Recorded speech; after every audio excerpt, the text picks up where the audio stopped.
Can you explain knot density and like why that matters, how that affects the rug, and what would be like where on the spectrum is good and bad and everything in between? Because I know zero about knot density. So knot density essentially means how many knots are in the rug. Yeah. And typically the way that's measured is knots per square inch. Yeah. So if it's like if you're comparing it to a digital screen, it's the pixels across. That's exactly the same. Yeah. It's the pixelation or the knot density. Yeah. And so higher the number.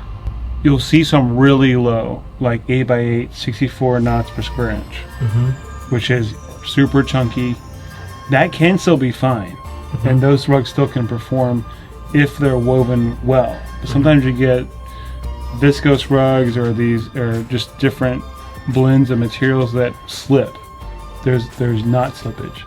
So once you're using your rug, you're vacuuming it, the knots are pulling out, and once you start, that doesn't seem to stop. This being at like 100 knots per square inch is kind of like a mid-range, usually a good performance range for people, and it's not a bank breaker. Yeah.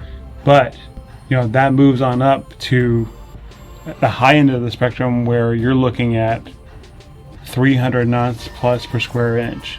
Like some of the Turkish wall hangings, they'll be 2x2, but there's 144 knots per square centimeter. So there could be over 1 million knots in a rug that's this big. That's 2x2, which is more work than this rug. Yeah. But it's just so fine and so intricate and it's all knotted in silk. Yeah. It's just much smaller. Like let's say you have the same size rug, 10 by 14 or 12, whatever. Compared to this one, compared to that other one, what's the price difference that you're looking at?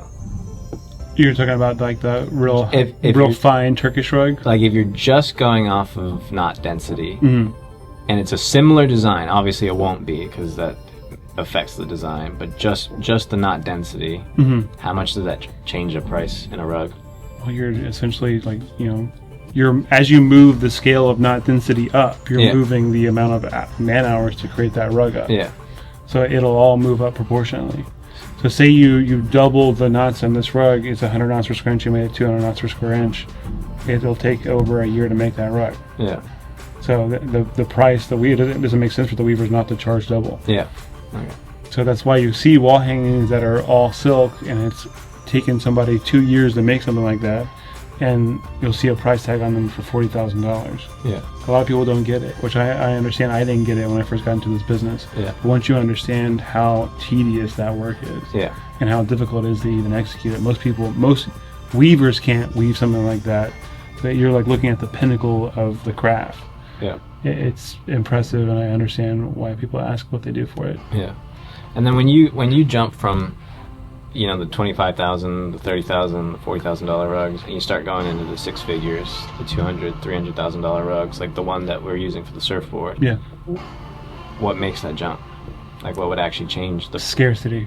Yeah. So you start getting into antiques, you start getting into pieces that are desirable for other reasons aside from knot density and content. Yeah. It's not just that they're aesthetically pleasing, it's that a particular tribe or a particular village made this rug, and there's a finite supply of them from this time period.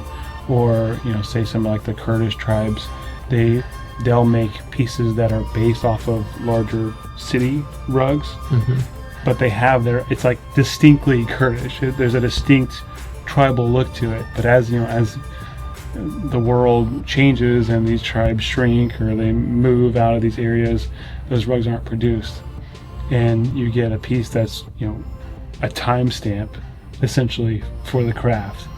And just like with anything, it becomes like an antique car or just a rarity. Yeah. That you can emulate, but you'll never be able to find again. Yeah.